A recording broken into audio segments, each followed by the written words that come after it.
Voter తనకి turn కావాలి. అవును. అలా కావాలి అంటే బాబు తర్వాత తను మంచి నాయకుడు అని నిరూపించుకోవాలి. ఇక్కడ ఫ్యూచర్ లో క్రైసిస్ వస్తుంది.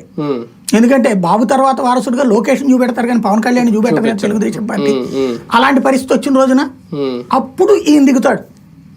చంద్రబాబు ఉన్నంత వరకు బాబుని పక్కన పెట్టి తను పాలకుడు అవ్వాలని ఆయన అనుకోవట్లా. కానీ ఇప్పటికే గ్రౌండ్ లెవెల్లో చాలా వరకు టీడీపీ డామినేషన్ ఎక్కువ ఉంది జనసేన మీద. ఇప్పుడు మనం చింతమనేని ప్రభాకర్ లాంటి వాళ్ళు వ్యాఖ్యలు చూస్తున్నాం. ఎక్కడా కూడా జనసేనకి పెద్దగా ఇంపార్టెన్స్ ఇవ్వట్లేదు గ్రౌండ్ లెవెల్లో కార్యకర్తలు. ఆ చిచ్చు ఇలాంటి మాటలు మాట్లాడడం వల్ల ఇంకా పెరగదా, ఇంకా రగలదా? అది రేపొద్దున్నే ఇంకా వాల్యూ ఎక్కడ ఇస్తారు? మీ నాయకుడే చెప్పాడు మావాడే ఎప్పుడుకో సీఎం నువ్వు పక్కకి వెళ్ళని అనే పరిస్థితి గ్రౌండ్ లెవెల్ ఉండదా? ఇంకా చిచ్చు ఎందుకు ఉంటుంది? వాళ్ళు అర్థం చేసుకోవాలి. పవన్ కళ్యాణే చెప్పేశాడు తెలుగుదేశం డామినేటింగ్ రోల్ అని. ఎంగేజ్ అయ్యి అంటే వీళ్ళకి వాల్యూ ఉండదు కదా సార్. నేను ఇంకేం వాల్యూ నాకు అర్థం కాలేదు. ఇప్పుడు గ్రౌండ్ లెవెల్ వైఎస్ఆర్ కాంగ్రెస్ పార్టీ కార్యకర్తతో పోల్చుకుంటే నీకు ఎక్కువ వాల్యూ ఎక్స్పెక్ట్ చేయాలి కానీ తెలుగుదేశం వాళ్ళకంటే డామినేట్ చేయడానికి నీకు ఎందుకు ఇవ్వాలి?